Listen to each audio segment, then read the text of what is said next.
of work.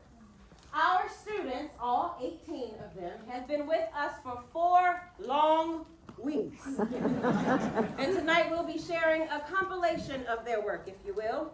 This year's theme is resilience. And what you'll be seeing tonight is a combination of scenes and monologues by William Shakespeare that center around that theme, resilience. But that is not all you will see in here. We focus on ensemble building and skill building in this intensive, and the students work really hard and collaboratively, creating their own original work that's inspired by investigating how this theme of resilience lives in their own lives. The devised scenes deeply explore how friendship affects and supports resilience, which was a topic that was very close to the heart of this ensemble. And the three original songs here, with lyrics and harmonies written by the students, help provide a beginning, middle, and end to our story of resilience. Yes, yes, yes.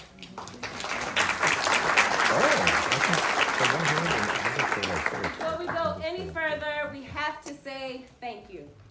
Thank you to our sponsor. I believe the family is here. Pam Farr and her husband, Buford Alexander.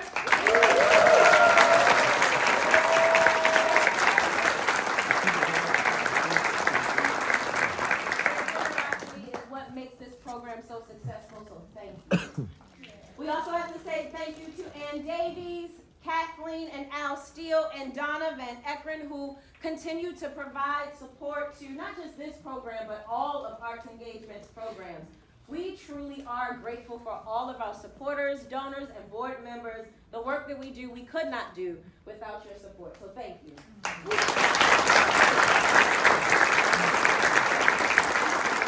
also have to say thank you to our amazing staff, James Pillar, Sam Ashdown, Lyric Booth, Kirsten Surreal, Kiyomi Tarver, Jake Milgard, Karina Ortega, and Gabby Ocampo. They work making this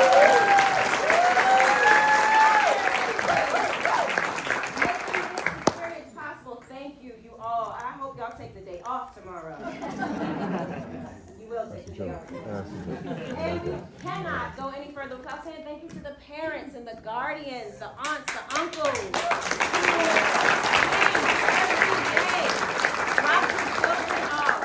Thank you for being patient with us. The 500 emails that we sent.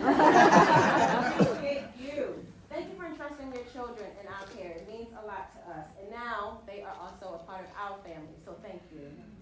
And as always, last but not least, I have to say thank you to our extraordinary leader, Barry Edelstein.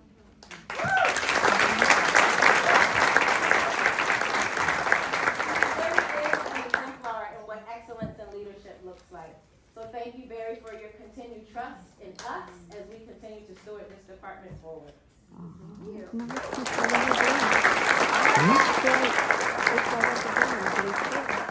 It's time to buckle up! Cell phones! Let's take out our cell phones and silence them. Or put them on airplane mode. Now, we know that families may want to take pictures or videos of your cast member.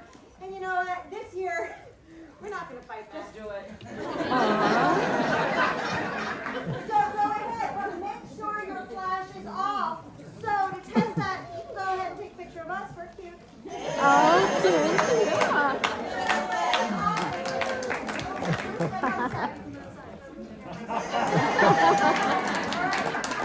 I didn't see any flashes, so I gotta say, I hope you tested that. Here we go. Okay. Now, we are ready for takeoff. The show is under 90 minutes. There'll be no intermission, so if you haven't used the restroom, it's too late. Emergency exits are on the same way you came in. And parents, very important, at the end of the show, please exit the theater. Your cast members will meet you out on the plaza. That's all I've got.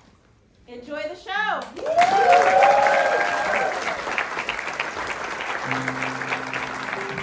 In order to see the sunrise, you must brave the night. No matter the flood or fire, the light will always come back. its craters. Even if destinations align, your journey deserves its own unique footsteps. Yourself holds the best company. The sweetness of life's fruit is most rejuvenating when satiating the hollow burden of unfathomable growth.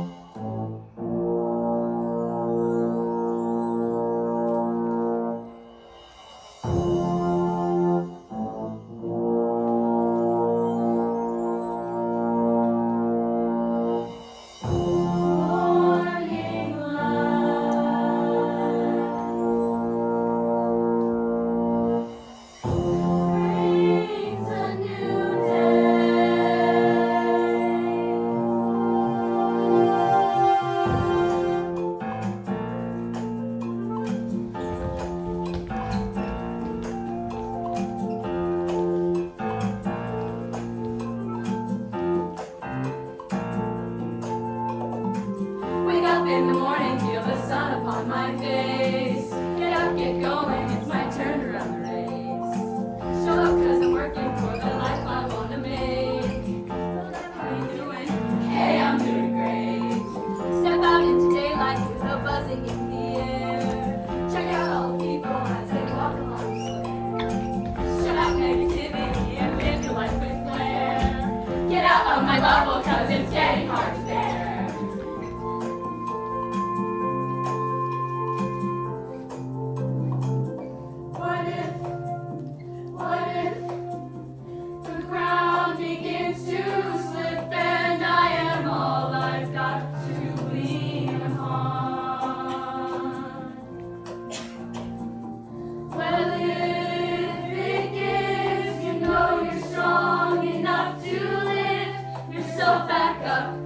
Solid ground. So say it loud, like the sun at the dawn. Rise above, we push on, like the sun at the dawn.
Midsummer Night's Dream, Act 3, Scene 1. In the forest, 4 manual workers called mechanicals meet to rehearse a play intended for the Duke's wedding. When a magical fairy, Puck, discovers the scene, he decides to cause some mischief.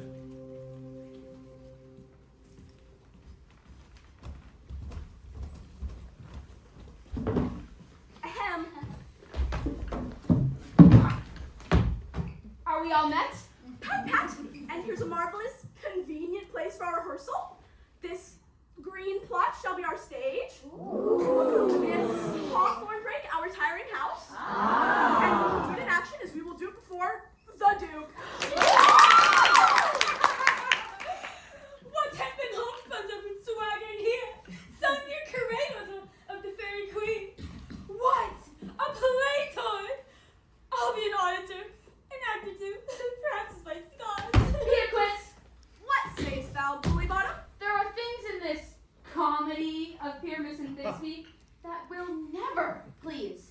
First, Pyramus must draw a sword to kill himself, which the ladies cannot abide. How answer you that? By looking upon the sphere? I believe we must leave the killing out when all is done. Not a wit. I have devised to make all well. Write me a prologue, and let the prologue seem to say we'll do no harm with our swords, and that Pyramus is not killed indeed. And for the more better assurance, tell them that I, Pyramus, am not Pyramus, but Bottom the Weaver. This will put them out of fear. This is the silliest stuff that ever I've heard. Well, we will have such a prologue. Will not the ladies be afraid of the lion? I fear it, I promise you. Masters, you ought to consider with yourselves to bring in God shield us. A lion among ladies is a most dreadful thing. For there is not more fearful wild fowl than your lion living, and we ought to look to it. Therefore, another prologue must tell he is not the lion. Nay, you must name his name, and half his face must be seen through a lion's neck, and he himself must speak out, saying, not to fear, not to tremble, my life for yours. If I come hither as a lion, it were pity of my life.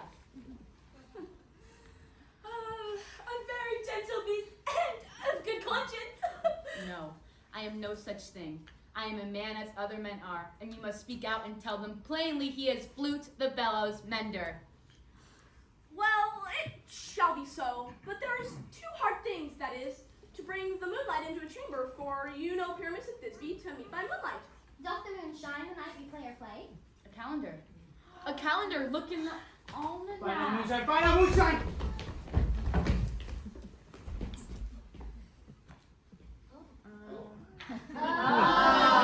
Yes, it doth shine that night.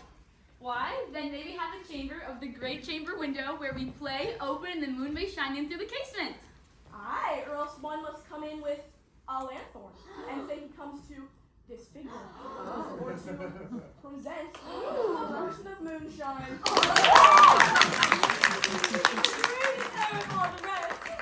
The man should be put onto the lanthorn. How else will manage moon? Then, there's another thing. We must have a wall in the great chamber for Pyramus and Thisbe, says the story, to talk through the chink of a wall. You can never bring in a wall. Oh, what's it about? Some man or other must present wall. He must have some loam or some plaster or some rub cast about him to signify wall. And he must hold his fingers thus, and through the cranny shall Pyramus and Thisbe whisper. If that may be, then all is well. Come, every mother's son, and rehearse your parts. Pyramus, you begin. And when you have spoken your speech, enter into that break, and so everyone according to his cue. Speak, Pyramus. Thisbe, stand forth. Thisbe. Thisbe! The flowers of odious savor sweet. Odors. Odors. Odors. So savor sweet. So hath thy breath. My dearest Thisbe here, but hark! A voice! Stay thou but here while, and by will to thee appear. A stranger Pyramus than earth played here. Must I speak now? Aye, Mary, must you? For you must understand he goes but to see a noise that he heard and is to come again. Most radiant Pyramus, most bright as truest horse, that gave never tire on me the enemy's doom. 9 is 2, man. Why, you must not speak that yet. That you answer to Pyramus, you speak all your part at once, cues and all. Pyramus, enter! Your cue is past. It is never tired. Oh, as truest horse, that yet will never tire. If I were fair Thisbe, I were only thine. Oh, monsters! Oh, strange! We're haunted! Fly monsters! Fly monsters! Help! I'll follow you. I'll lead you about around. So Sometime a hound, a hog, a headless bear, and sometime a fire, and neigh, and bark, and roar, and grunt, and burn, like horse, hound, hog, fire, every turn. Why do they run away? This is knavery to make me fear. Fauna, thou art changed. What do I see on thee? What do you see? You see an ass head of your own, do you? Bless thee, Fauna! Bless thee! Thou art translated! This is knavery to make me afraid. This is to make an ass of me. But I will not stir. I will walk up and down thee, and I shall sing, and they shall see that I am not afraid. This is my fight song. Song.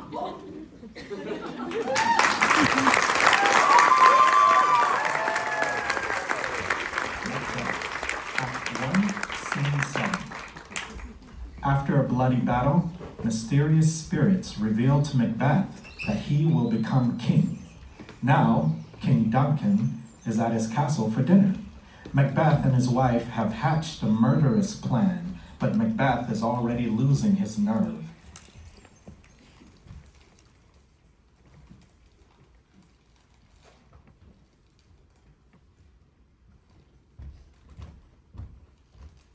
If it were done, when 'tis done, then 'twere well it were done quickly. If the assassination could tremble up the consequence, and catch with his surcease success, that but this blow might be the be-all and the end-all here. But here, upon this bank and shoal of time, we jump the light to come. He's here in double trust, first, as I am his kinsman and his subject, strong both against the deed and as his host, who should against his murderer shut the door, not bear the knife myself. Besides, this Duncan hath borne his faculties so meek, hath been so clear in his great office, that his virtues would plead like angels, trumpets hummed against the deep damnation of his taking off. I have no spur to prick the sides of my intent, but only vaulting ambition, which o'erleaps itself and falls on the other. How now? What news? He's almost up. Why have you left the chamber? Hath he asked for me? Know you not he has? We will proceed no further in this business. He hath honored me of late, and I have bought golden opinions from all sorts of people, which would be worn now in their newest cloths, not cast aside so soon. Was the hope drunk? Wherein you dressed yourself? Have it slept since? And wakes it now to look so green and pale at what he did so freely? From this time such I account thy love. Art thou afeared to be the same in thine own act and valor as thou art in desire? Wouldst thou have which thou esteem'st the ornament of life, and live a coward in thine own esteem, letting I dare not wait upon I would? Prithee, peace. I dare do all that may become of me. Who dares do more is none. What beast was then that made you break this enterprise to me? When you durst do it, then you were a man, and to be more than what you were, you would be so much more the man. Nor time nor place did then adhere, and yet you would make both. They've made themselves, and that their fitness now does unmake you. I know how tender 'tis to love the babe that makes me. I will, while it was smiling in my face, had dashed the brains out of it, so sworn as you have done to this. If we should fail, We fail. But screw your courage to the sticking place, and will not fail. When Duncan is asleep, whereto the rather shall his day's hard journey soundly invite him, his two chamberlains will eye with wine and wassail so convinced that memory, the warder of the brain, shall be a fool. And when in swinish sleep their drenched natures lies in a death, what cannot you and I perform upon the unguarded Duncan? What not put upon his spongy officers, who shall bear the guilt of our great quell? will it not be received when we have marked with blood those sleepy two of his own chamber and used their very daggers that they have done it? Who dares receive it other, when we shall make our griefs and clamor roar upon his death? I'm settled, and bend up each corporal agent to this terrible feat. Away, and mock the time with fair show. False face must hide what the false heart doth know.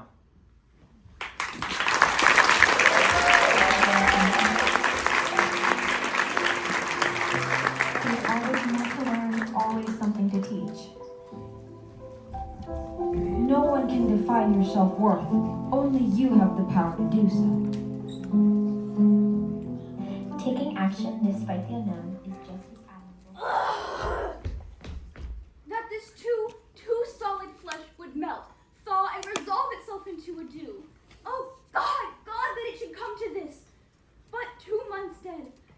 Nay, not so much, not 2. Must I remember? Why, she would hang on him, as if increase of appetite had grown by what it fed on. And yet, within a month, oh, God, a beast that wants discourse of reason would have mourned longer. Married with my uncle, my father's brother. Yet, within a month, ere yet the salt of most unrighteous tears had left the flushing in her galled eyes, she married. It is not, nor cannot, come to good, but break my heart, for I must hold my tongue.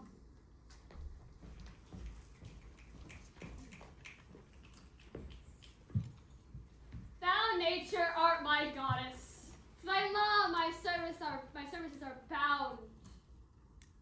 Wherefore should I stand in the plague of custom and permit the curiosity of nations to deprive me? For that I am some 12 or 14 moonshines lag of a brother. Why bastard?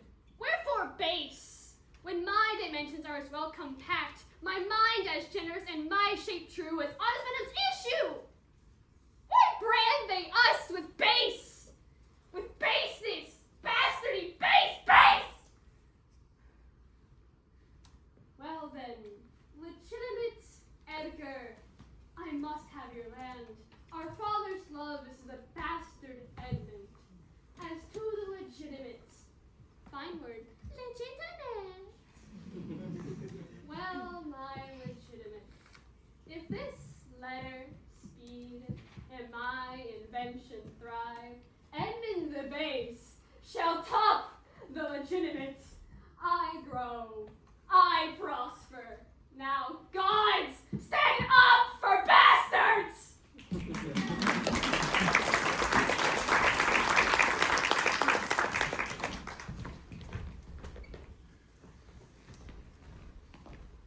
First, let me tell you whom you have condemned. Not me begotten of a shepherd's swain, but issued from the progeny of kings.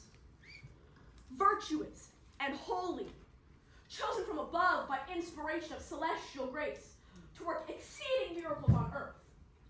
I never had to do with wicked spirits, but you, who are polluted with your lusts, stained with the guiltless blood of innocence, corrupt and tainted with 1,000 vices because you want the grace that others have. You judge it straight a thing impossible to compass wonders but by help of devils. No, misconceived. Joan of Arc, chaste and immaculate in very thought, will cry for vengeance at the gates of heaven.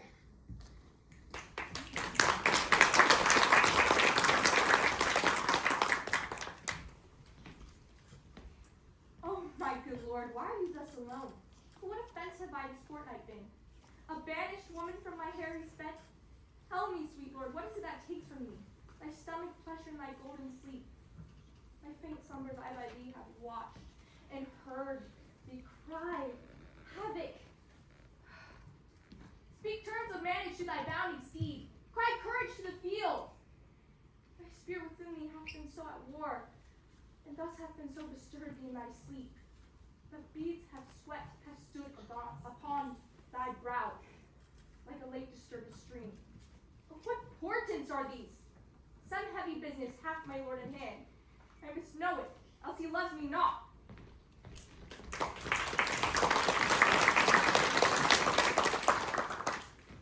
What? Was it you that would be England's king? Where are your mess of sons to back you now? Look, York, I stained this napkin with the blood made issue from the bosom of your boy. And if thine eyes can water for his death, I give thee this to dry thy cheeks withal. Why art thou patient, man? Thou shouldst be mad. York cannot speak unless he wear a crown. A crown for York, and lords bow low to him. Bow low to him! Hold you his hands whilst I do put it on.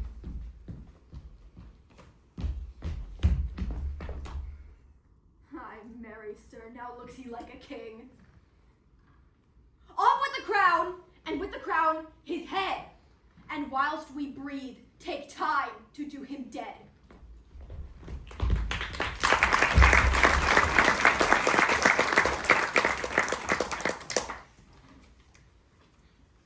It must be by his death. And for my part, I know no personal cause to spurn at him. But for the general, he would be crowned. How that might change his nature, there's the question. The abuse of greatness is when it disjoins remorse from power. And to speak truth of Caesar, I have not known when his affections swayed more than his reason. But 'tis a common proof that lowliness is young ambition's ladder, whereto the climber upward turns his face. But when he attains the utmost round, he then unto the ladder turns his back, looks into clouds, scorning the base degrees by which he did ascend. So Caesar may, and unless he may, prevent, and therefore think him as a serpent's egg, which hatched would as his kind grow mischievous, and kill him in the shell.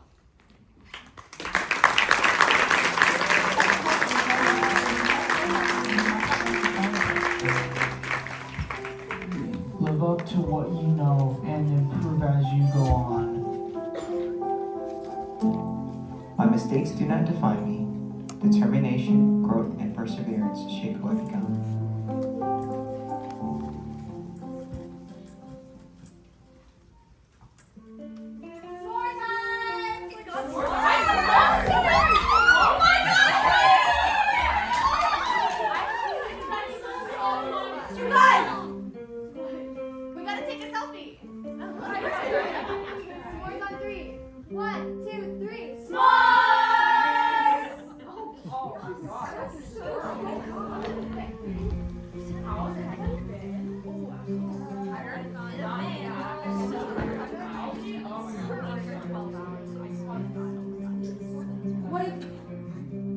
What if they laugh at me? What if they gossip about me? What if they call me names? Weirdo, lame, loser, freak, Crybaby. creep. No one wants you here. You'll always be alone. Alone. Alone. Alone. Alone. Alone. Alone. Alone.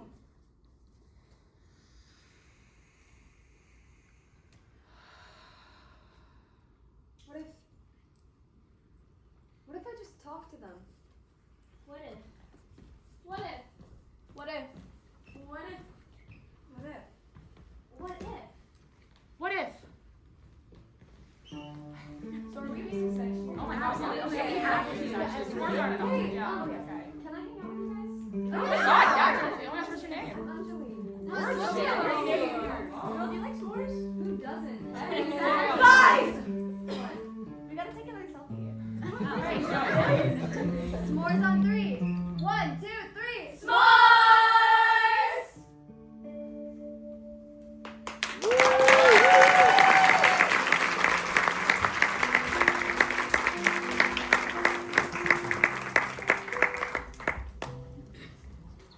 As You Like It, Act 1, Scene 3.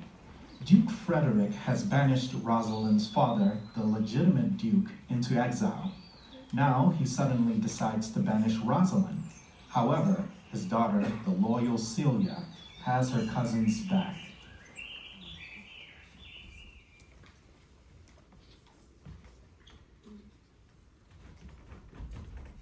Mistress! Dispatch you with your safest haste and get you from our court. Me, uncle? You, cousin, within these 10 days, if that thou beest found so near our public court as 20 miles, thou diest for it. I do beseech your grace!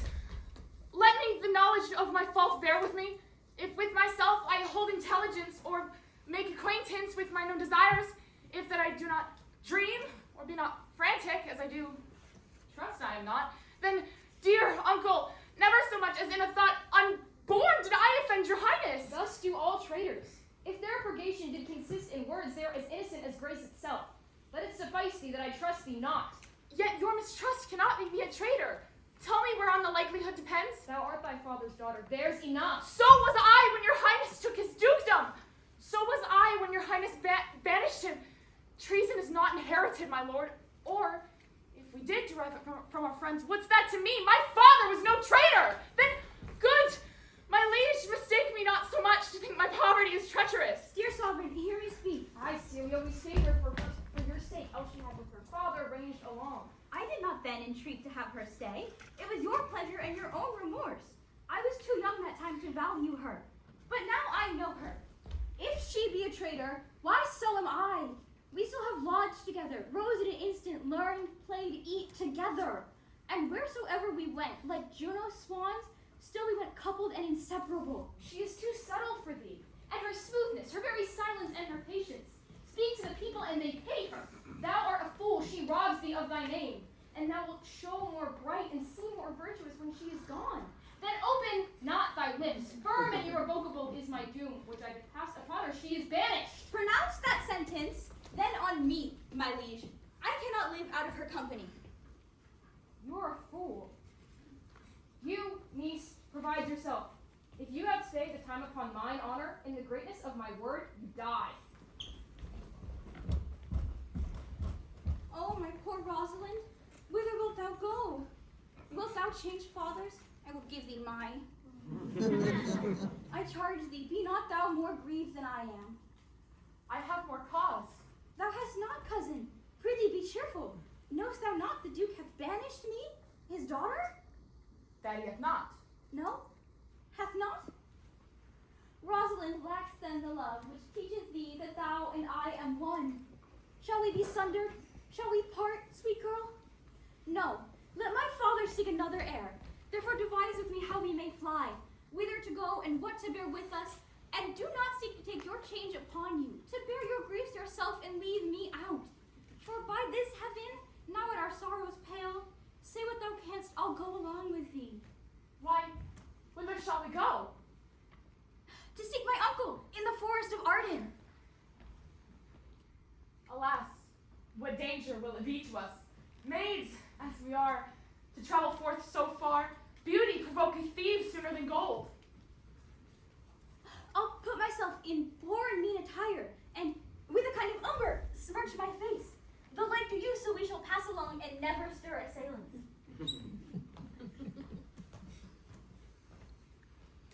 Were it not better, because I am more than common tall, that I did suit me all points like a man? A gallant colonel axe upon my thigh, a boar spear in my hand will have a swashing and a martial outside, as many other mannish cowards have that do outface it with their semblances. What shall I call thee when thou art a man? I'll have no worse a name than Jove's own page, and therefore look you call me Ganymede. But what will you be called? Something that hath a reference to my state. No longer Celia, but Aliena! Let's away, for now go we in content. To liberty and not to banishment.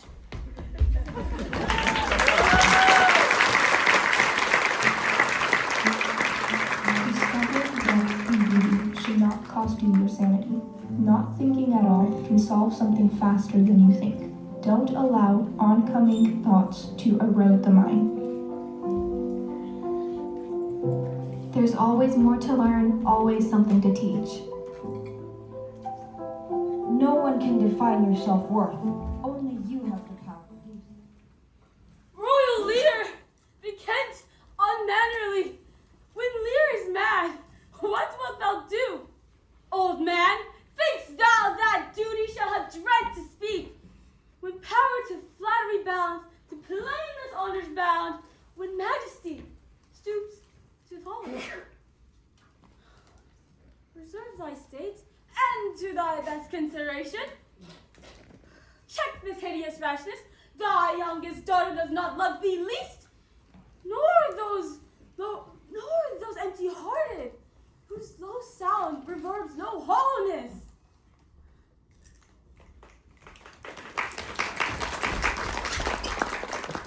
I will not be thy executioner.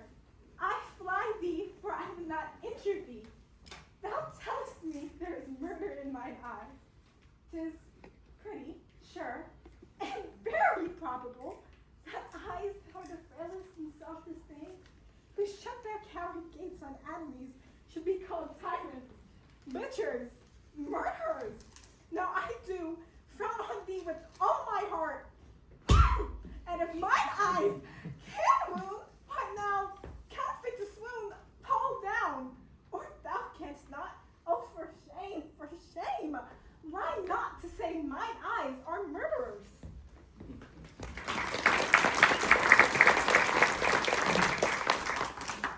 How happy some or others some can be.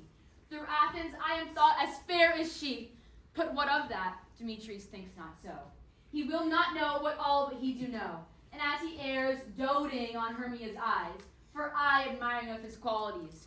For ere Demetrius looked on Hermia's eyes, he hailed down oath that he was only mine. And from this hail some heat Hermia felt. He dissolved in showers of oath did melt. I will go tell him of fair Hermia's flight. Then to the wood will he tomorrow night pursue her. And for this intelligence if I have thanks, herein mean I to enrich my pain, to have his sight thither and back again. Oh! Pardon me, thou bleeding pieces of earth. Thou art the ruins of the noblest man that ever lived the tide of tides. Woe to the hand that shed its costly blood. Over thy wound, now do I prophesy. A curse shall light upon the lips of man. Domestic fury and fiercest civil strife shall cumber all parts of Italy. And Caesar's spirit, ranging for revenge, with Ate by his side, comes out from hell. Shout these confines with a monarch voice. Cry havoc, and let slip the dogs of war. What were you snarling all before I came, ready to catch each other by the throat and turn you all your hatred now on me?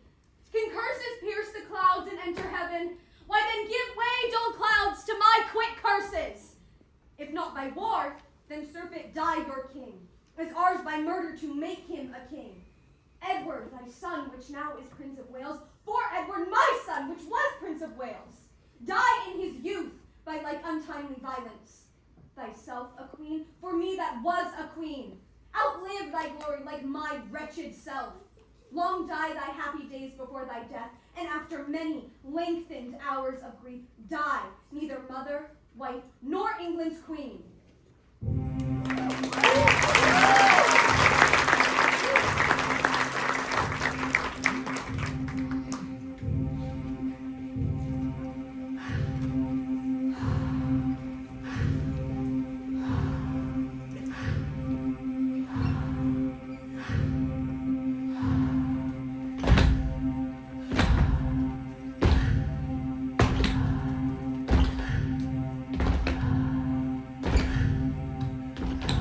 Catch my breath.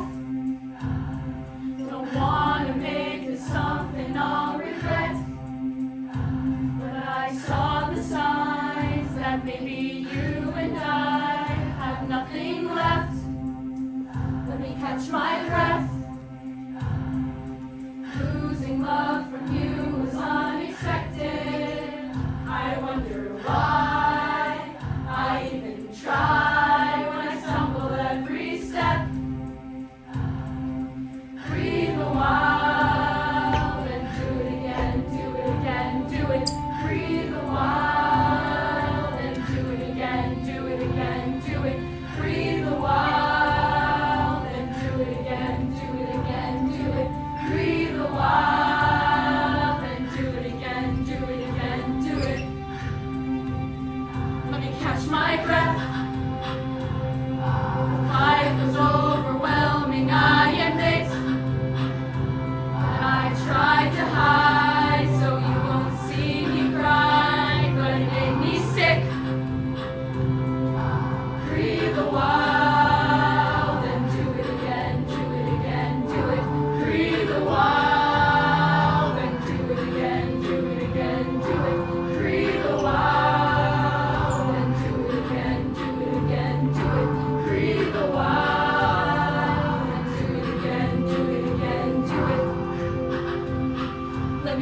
my breath.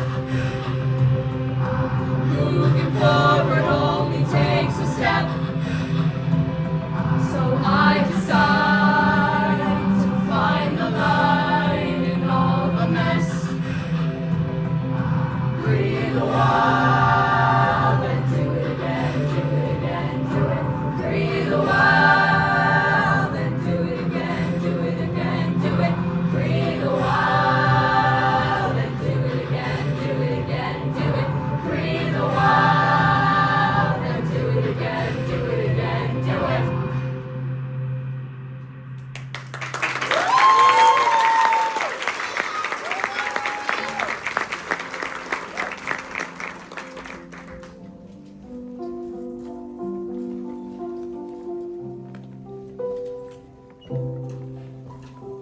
In order to see the sunrise, you must brave the All right, y'all, who's ready for our annual Six Flags trip? Everyone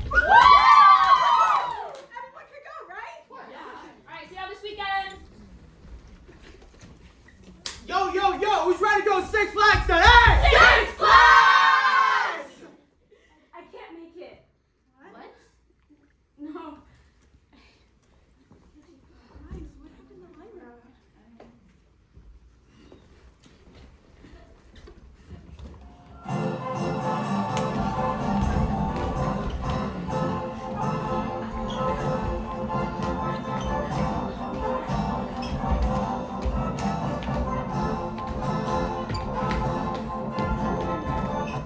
There's just something.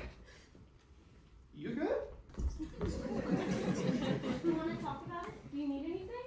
Are you okay? Is there anything we can do? Where have you been? We're here for you.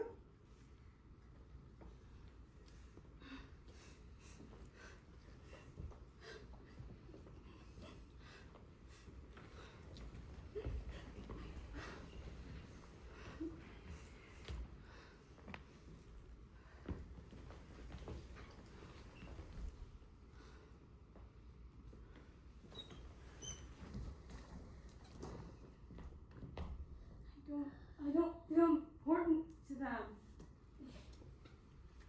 You're important to me. You're important to me. You're important to me. You're important to me. You're important to me. You're important to me. You're important to me. You're important to us.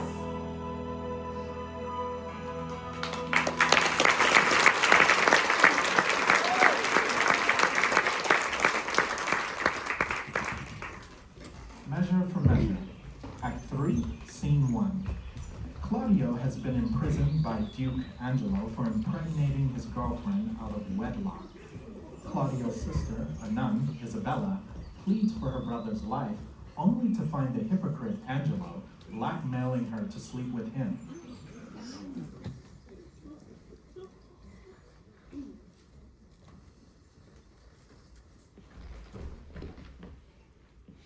No, sister. What's the comfort? Why, as all comforts are, most good indeed. Lord Angelo, having affairs to heaven, intends you for his swift ambassador. Therefore, your best appointment make with speed. Tomorrow you set on. Is there no remedy? None. But such remedy as to save a head, to cleave a heart in twain. But is there any? Yes, brother, you may live. There's a devilish mercy in the judge. If you'll implore it, that will free your life, but fetter you till death. But in what nature? Let me know the point. Darest thou die? Why giving me this shame? If I must die, I will encounter darkness as a bride and hug it in mine arms. There spake, my brother, yes, thou must die. Thou art too noble to conserve a life in base appliances. This outward sainted deputy, whose settled visage and deliberate word nips youth at the head, is yet a devil. His filth within being cast, he would appear a pond as deep as hell. The precise Angelo. Oh, 'tis the cunning livery of hell that damned his body to invest and cover in precise guards. Dost thou think, Claudio, if I would yield him my virginity, thou mightst be freed? Oh heavens, it cannot be. Yes, he would give thee from this rank offense, so to offend him still. This night's the time that I should do what I abhor to name, or else thou diest tomorrow. Thou shalt not do it. Oh, were it but my life, I'd throw it down for your deliverance as frankly as a pin. Thanks, dear Isabel. Be ready, Claudio. Your death tomorrow. Yes.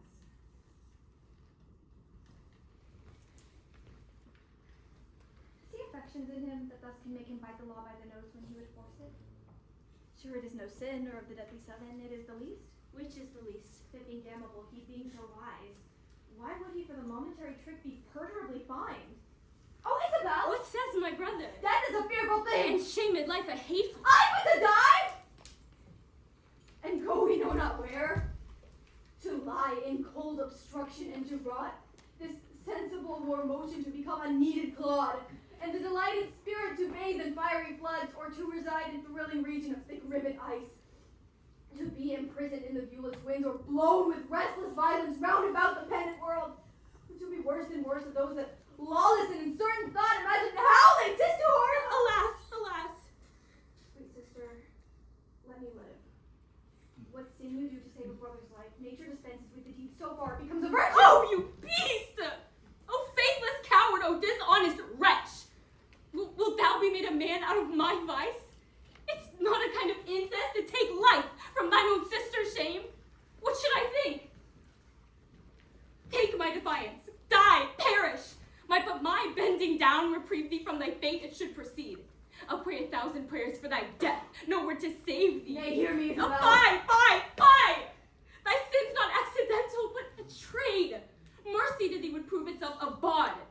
'Tis best thou diest quickly. Oh, hear me, Isabella!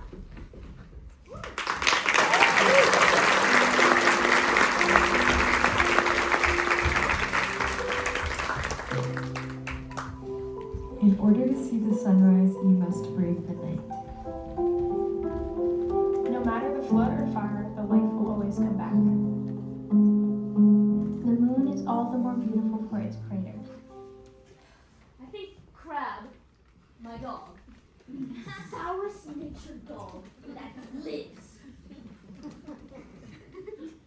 My mother weeping, my father wailing, my sister crying, our cat wringing her hands, yet did not this cruel-hearted cur shed one tear.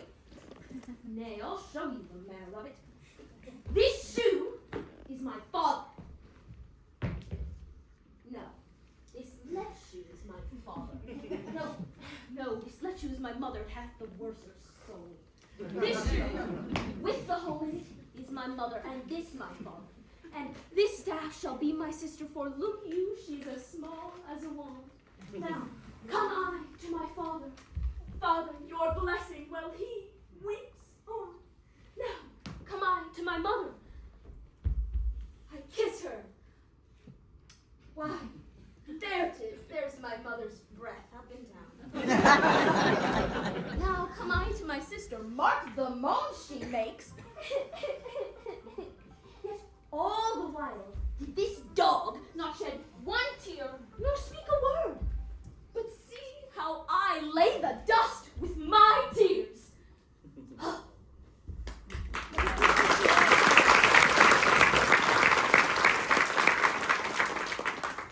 Thou dost thy office fairly. Turn me back, and tell thy king I do not seek him now, but could be willing to march on Calais without impeachment. For to say the sooth, my people are with sickness much enfeebled. My numbers lessened, and those few I have almost no better than so many French, who when they were in health, I tell thee, Harold, I thought upon one pair of English legs had marched 3 Frenchmen. Yet forgive me, God, that I do brag thus. This your air of France hath blown the bison. I must repent. Go therefore, tell thy master, here I am. My grandson is frail and worthless trunk. My army but a weak and sickly guard. Yet God before, tell him we will come on, though France himself and such another neighbor stand in our way.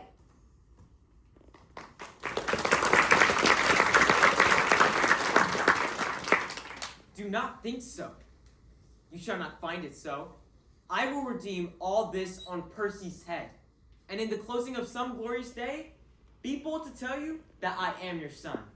When I will wear a garment all of blood, and stain my favors in a bloody mask, which wash it away shall scour my shame with it.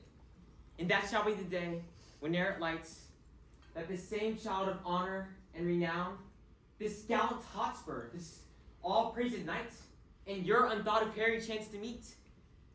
For the time will come that I shall make this northern youth exchange his glorious deeds for my dignities, and I will call him to so strict account that he shall render every gloria, yea, even the slightest worship of the time, or I will tear the reckoning from his heart.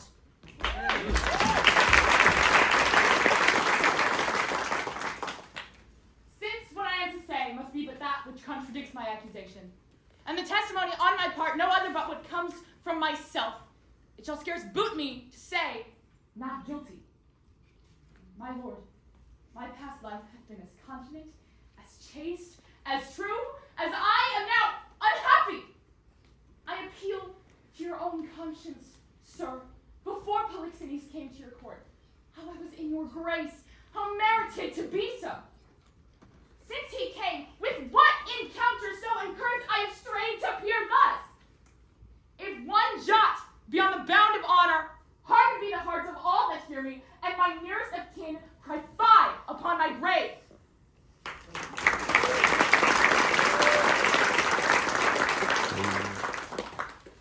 We are glad the Dauphin is so pleasant with us. His present and your pains we thank you for. But tell the Dauphin I will keep my state, be like a king, and show my sail of greatness when I do rouse me in my throne of France. For that I have laid by my majesty, but I will rise there with so full of glory that I will dazzle all the eyes of France. Yea, strike the Dauphin blind to look on us, and tell the pleasant prince this mock of his hath turned his balls to gunstones, and his soul shall stand sore charged for the wasteful vengeance that shall fly with them.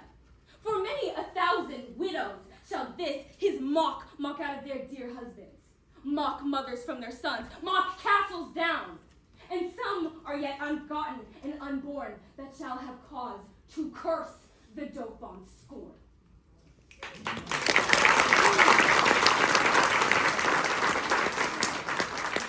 I left no ring with her. What means this lady? Fortune forbid my outside have not charmed her. She made good view of me. Indeed, so much that sure me thought her eyes had lost her tongue, for she did speak in starts distractedly. She loves me, sure. I am the man, if it be so as 'tis. Poor lady, she better love a dream. How will this fetch? As I am man, my state is desperate for my master's love. As I am woman, now alas the day. What thriftless sighs shall poor Olivia breathe? O time, thou must untangle this, not I. It is too hard a knot for me to untie.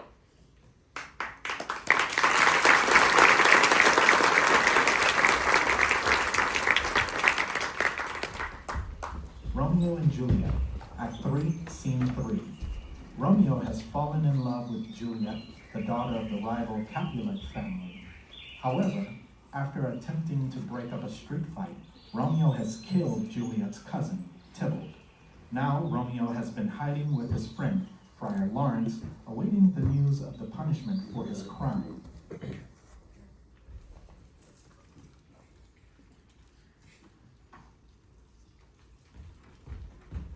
Romeo, come forth! Come forth, thou fearful man! Affliction is enamored of thy parts, and thou art wedded to calamity. I bring thee tidings of the Princess Doom. What less than doomsdays the Princess Doom? A gentler judgment vanished from his lips, not body's death, but body's banishment. Ha! Banishment! Be merciful, say death, for exile hath more terror in his look. Much more than death do not say banishment. Hence, from Verona art thou banished. Be patient, for the world is broad and wide. There is no world. Self-Verona walls, the purgatory torture, hell itself. Hence banished is banished from the world, and world's exile is death. Then banished is death mistermed. Calling death banishment, thou cutt'st my head off with the golden axe and smitest upon the stroke that murders me. O deadly sin! O fruit unfaithfulness! Thy fault art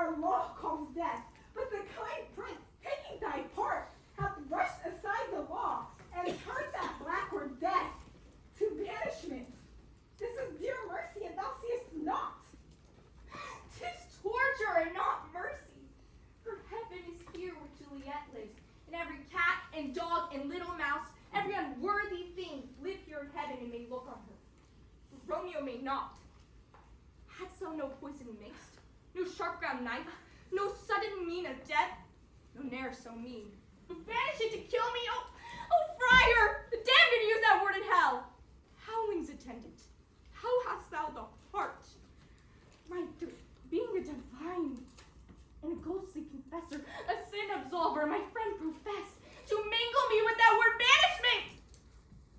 Thou fond madman, hear me but speak a word. Unless philosophy can make a Juliet, displant in town, and prevail at Prince's doom, it helps not, it prevails not, talk no more.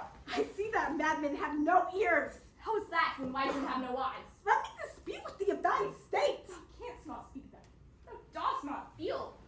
Art thou as young as I? Juliet, thy love, an hour but married, Tybalt murdered? Oh, like me, and like me banished. Then mightst thou speak, then mightst thou tear thy hair, and fall to the ground as I do now, taking the measure of an unmade grave. What roused thee, man? Thy Juliet is alive. For whose sake thou wast the lately dead. There art thou happy. Tybalt would kill thee, but thou slewest Tybalt. There art thou happy too. The law that threatened death become thy friend and turns it to exile. There art thou happy. A pack of blessings rise up upon thy back. Happiness courts thee in her best array, but like a misbehaved and sullen child, thou peltest on thy fortune and thy love. Take heed, for such thy miserable. Go give thee to thy love as was decreed. Ascend her chamber, hints, and comfort her. Give me thy hand. 'Tis late. Good night. Farewell.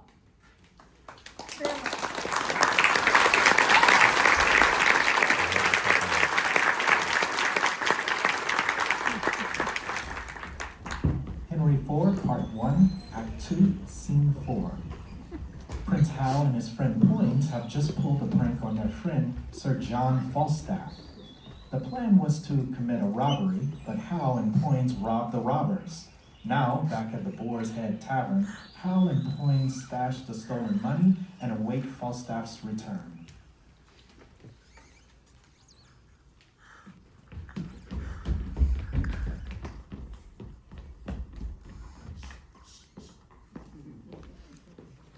Lend me thy hand to laugh a little, Sarah. Falstaff is at the door. Shall we be merry? As merry as crickets, my lad.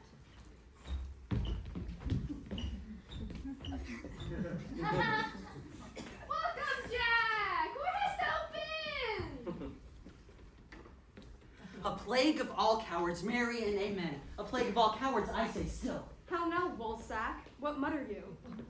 Are not you a coward? Answer me to that. In Poins there? Zoons, thee rump-fed! Ye call me a coward, but the Lord, I'll stab thee! I call thee coward? I'll see thee damned ere I call thee coward. But I would give £1,000 I could run as fast as thou canst. Plague of all cowards, still say I. What's the matter? What's the matter? There be 4 of us. Might have taken £1,000 this day morning. Where is it, Jack? Where is it? Where is it? Taken from us it is. 100 upon us 4. What, 100, man? Oh, I'm a rogue if I were not a half sword with a dozen of them, 2 hours together. I've escaped by miracle. Speak, sir, how was it? We 4 set upon some dozen. 16 at least, my lord. What? Follow you with him? All? All? I know not what you call all.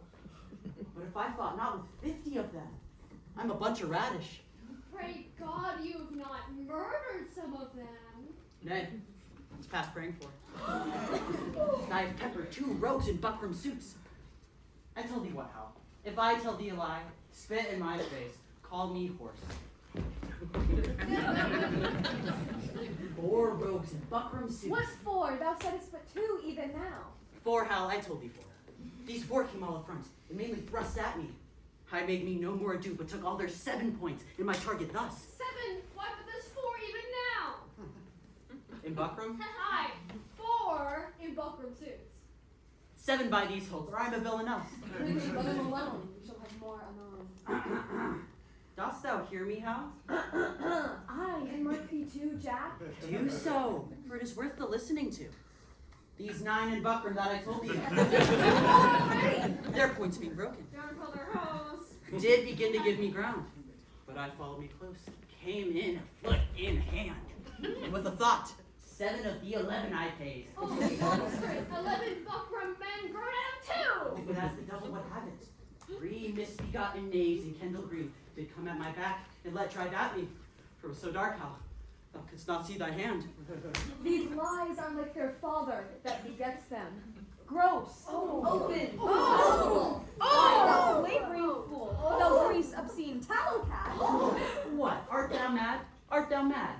Is not the truth the truth? Why, how couldst thou know these men in Kendall Green when it was so dark thou couldst not see thy hand? Are we no longer guilty of this sin, this sanguine coward, this eggshell? God's blood. You starveling, you elf skin, you dry neat's tongue, you bull's pizzle, you stockfish, for breath to utter what is like thee, you tailor's yard, you sheep, you bouquets, you fine standing tuck. Well, grieve a while, and then to it again. And when thou hast tired thyself in base comparison, hear me speak but this. Mark Jack. We too saw you 4 set on 4 and bound them, and were masters of their wealth. Mark now how a plain tale shall put you down. Then did we, too, set on you 4, and with a word, outfaced you with your prize, and have it ye, and can show it here in the house! And Falstaff now took away as nimbly and roared for mercy. Still run and roared as ever I heard bull calf. Prone art thou to have thy sword as thou hast done, men say was it fight! What trick, what device, what starting pole canst thou now find out to hide thee from this open and apparent shame? Come, let's hear Jack. What trick is thou now? By the Lord, I knew ye as well as he that made ye. Why hear you, my masters? Was it for me to kill the heir apparent? Should I turn upon the true prince? Why, thou knowest I'm as valiant as Hercules. But beware instinct. Instinct is a great matter. I was now a coward upon instinct. By the Lord, lads, I'm glad you have the money. Oh! Oh!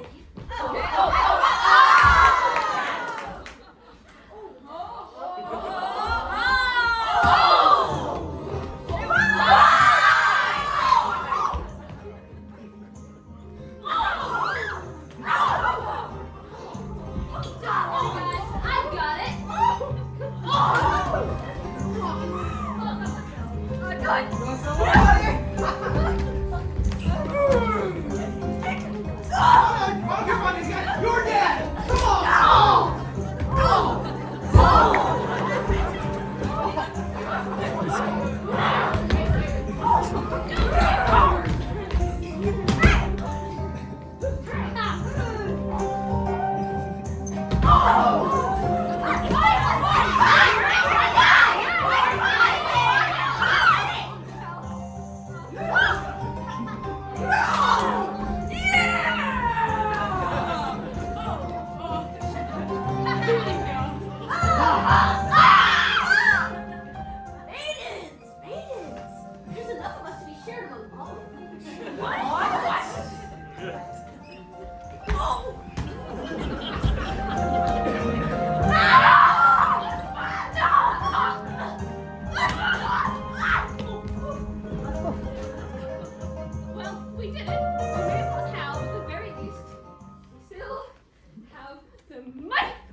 Bum,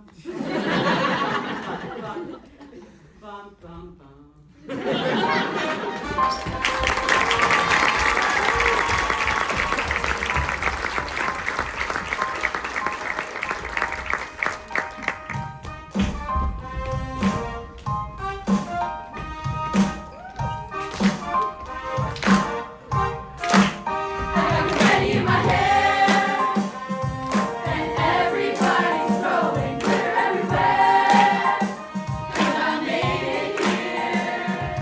Not just by myself.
No!